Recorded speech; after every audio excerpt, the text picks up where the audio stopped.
Hebreërs 4 vers 12 en 13. Die woord van God is lewend en kragtig.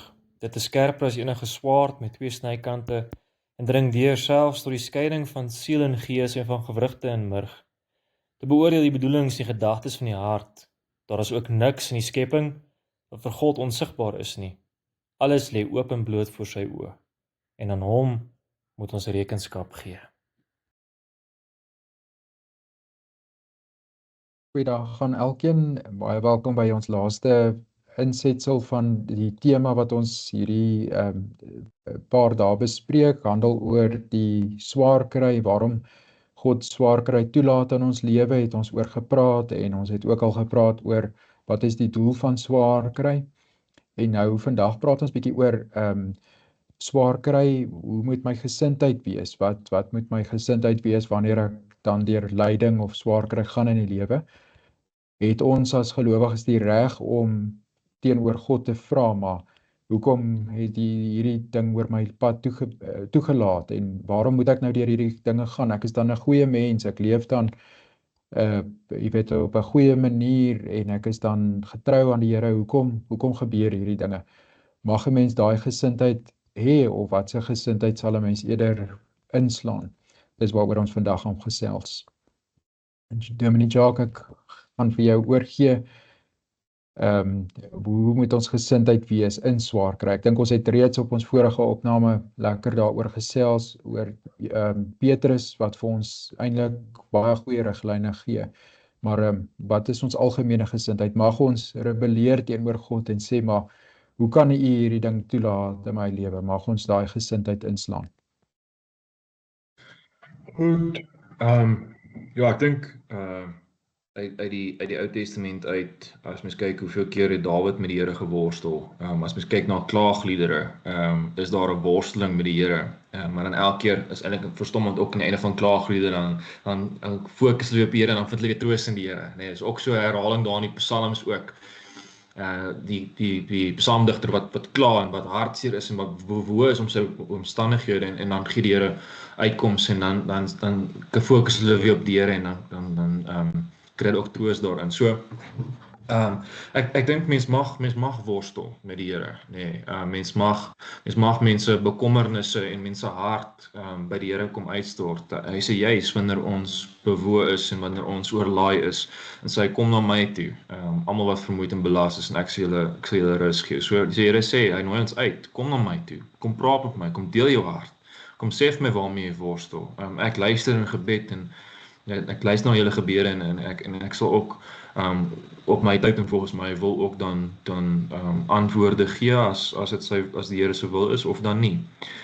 Maar die fokus van 'n gelowige, die gesindheid van 'n gelowige is altyd om op die Here te fokus en na die Here self te kom en 'n gebed met die Here te worstel en uit sy woord uit vir ons lewens antwoorde te gaan soek, om ons te help om hierdie pad nou, al is dit moeilik, al het dit lyding, al het dit swaar kry, al het dit siekte, al is daar iemand wat oorlede is, dat ons by die Here kom troos vind, dat ons by die Here kom krag vind, dat ons by die Here kom wysheid vind.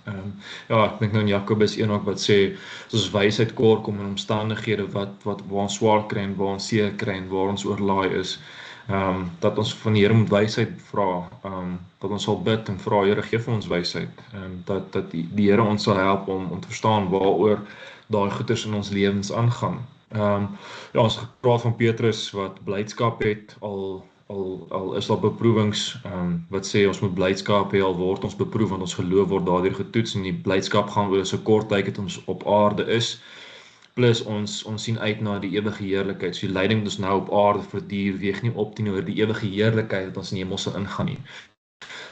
Ja, wanneer mense dan op die Here dan ook fokus in geloof en vertroue in die Here, en mens begin in die Here se woord indelf, dan is die Here self ons troos. Ek dink net weer aan Jesaja 40 waar die Here sê, troos my volk. Die volk is daar in ballingskap en dan roep hy vir Jesaja en sê, maar troos die volk. Laat hulle weer op die einde van die dag na my woorde luister en besef dat ek hulle troos is. So Jesaja het nie self gaan vertroos nie. Dis die Here wat deur Jesaja die volk vertroos het. En dis hoe die Here ook met ons werk. Hy gebruik ons ook om mekaar te vertroos en te versterk en op te roep. En dis kom ons in 'n gemeente is om daar saam deur te kan dien en saam mekaar se las te kan dra en vir mekaar kan bid. Ek dink nou ook weer aan 1 Timoteus 2 waar die Here sê bid met voorbidding, smeking en danksegging. Voorbidding vir almal andersins wat ly, wat dalk gaan operasie kry of wat dalk 'n moeilike eksamen deurgaan of wat dalk teen moeilike omstandighede gaan, smeek dat die Here in ons lewens sal intree, sal optree, sal uitkoms gee, dat die Here sal vir ons wysheid gee, smeek dit van die Here, en natuurlik danksegging om vir die Here dankie te sê wat mens wel het, al gaan dit nie goed nie, al gaan dit nie die pad wat ons graag wou gehad het nie, of die planne wat ons gehad het werk nie uit nie. Dan het mens danksegging in mense hart. Mense het 'n klomp redes hoekom mens nog steeds kan dankie sê. Daar's baie om voor dankbaar te wees en ek dink baie kere ook as mens hierdie wêreld oorlaai ons so dat 'n mens nie meer raak sien waarvoor ons eintlik soveel voor dankbaar kan wees nie, want ons sien alles eintlik as vanselfsprekend. So gelowige se gesindheid moet altyd wees, ook elke dag van ons lewens, waar kan ek vir Here vandag dankie sê? Wat sien ek in my lewe raak wat ek kan vir dankie sê? En as eers daarmee begin, en mense begin in gebed dan dankie sê. Ek sê vir julle dis verstommend. Mense gaan nie kan ophou nie. Ek dink mense gaan baie lank kan dankie sê en ek dink dis iets kosbaar te midde van ook 'n klomp hartseer en swaar kry en seer kry, het ons ook dankbaarheid en troos in die Here vir wie die Here is en wat hy doen, selfs te midde van hy swaar kry en seer kry. Definitief.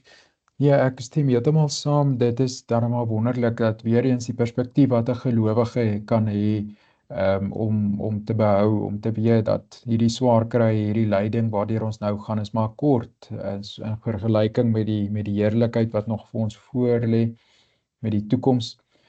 Ek dink ook sommer aan die gesindheid wat ons moet inslaan, dat die maaksel kan nie vir die maker sê, hoekom het u my so gemaak nie? So ons kan nie eintlik God bevraagteken, sy optrede bevraagteken en sê maar, hoekom ons mag met hom worstel, maar altyd met eervolle respek, met ontzag vir die Here. Ons kan nooit, ek dink mense ons fokus amper te veel op, ons het 'n vriend in Jesus, as ek dit so kan stel, en hy is soos ons gelyke, ons moet ontzag hê vir hom, ons moet respek hê vir hom. Ons kan nie maar net met hom praat soos ons wil en so nie. So die voorbeelde uit die Bybel weer, soos jy nou mooi gesê het, dat al die gelowiges het met hom geworstel, maar het ook daai heilige vrees vir die Here nog steeds heeltyd gehad. So dit is met daai gesindheid wat 'n mens moet inslaan. En dan ook die blydskap, die dankbaarheid, definitief, nee, soos ek ook vroeër op die opname was gesê het, as 'n mens terugkyk na 'n paar jaar, dan sien 'n mens waarom die Here dit toegelaat het, waarom dit maar moes gebeur het met 'n mens. En ek wil maar net afsluit met die gedagte dat selfs al gaan een van ons geliefdes dood, selfs al tree die Here op in die vorm van dood, dan het ons selfs daarin troos. 'n gelowige weet tog dat ons die ewige lewe het. So selfs die ergste ding wat met ons kan gebeur is as ons geliefde doodgaan, ons man of vrou of ons kind, maar selfs daarin kan 'n mens troos vind, want ons weet daai persoon wie dood is nou by die Here en het nou 'n volmaakte sonder enige lyding en angs en benoudheid, daai swaar kry waardeur hy of sy gegaan het op die siekbed is verby. En dit is ons troos dan. So selfs in die ergste lyding het ons die troos van die ewige lewe.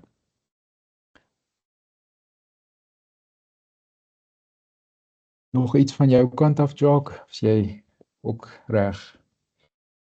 Ja, ek stem 100% saam en ja, dis ook daai versigtigheid, nee, wat 'n mens dan ook het om nie die Here te minag nie, maar juist die Here te eer wat 'n mens dan ook te midde van lyding ja, mens se afhanklikheid van die Here besef en besef dat ja, selfs die Here se wil hier heiliglik hier geskied en dis kom die Onse Vader ook so kosbaar is. Here, laat U naam geheilig word, laat U koninkryk kom, laat U wil geskied. En dis vir die Here ons leef. Nee, daai mooi gefokusheid op Here, nie ek nie, maar U. Here, nie my wil nie, maar U wil. Here, nie my naam nie, maar U naam. En dan wil ek graag vir ons hierso net 'n skrifbruiming voorhou wat nogals eintlik baie kosbaar is in aansluiting met wat ons nou hier ook vandag oor gesels het. En dis nou juist hierso ek gaan dit gou hierso oopmaak. Dit is skrifbruiming 73 in die psalmboekies wat dan sê wees Christen in die Heer versterk, want hy wil altyd in jou werk om kwaad en sonde te weerstrewe. Verrig jou taak met vaste hand en doen jou woord altyd gestaan. Wil daarby rein en matig lewe. En dan hoor die laaste strofe en dan staan daar en wil die Heer dat jy lei, o Christen, leer geduld daarby.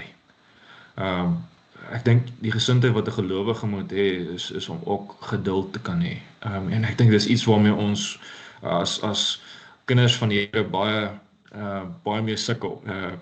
As mens nou kyk na 'n kind self, ook 'n kind is ook maar baie keer ongeduldig want hulle wil die speelding hê, hulle wil graag hierdie sweetie hê, hulle wil graag hierdie ander goedjies hê. Maar dis om geduldig te wag op die Here. En ek dink dis een van daai dinge wat Job eintlik baie kosbaar gedoen het. Hy het lank gesit en gewag op die Here. Gewag op die Here se uitkoms, gewag op die Here se antwoord, gewag op die Here dat die Here ook vir hom sal duidelik maak waar al die goeders aangaan en dan het die Here vir hom op die einde van die dag ook 'n antwoord gegee en ek dink dis iets kosbaar. Al verstaan ons nie nou wat aangaan nie, die Here sal op sy tyd ook vir ons die antwoorde gee. Is nie dalk in hierdie lewe nie, maar in die toekomstige bedeling sal dit wel so plaas dat die Here vir ons sal duidelikheid gee op wat sy groter plan was. Nou een prof het nogal baie mooi gestel, een van ons pastorale professors het gesê, baie keer in die pastorale gesprek, wat gebeur is, mense kyk na een legkaartstukkie van die groter prentjie, van die groter legkaart. En dit is baie keer wat gebeur.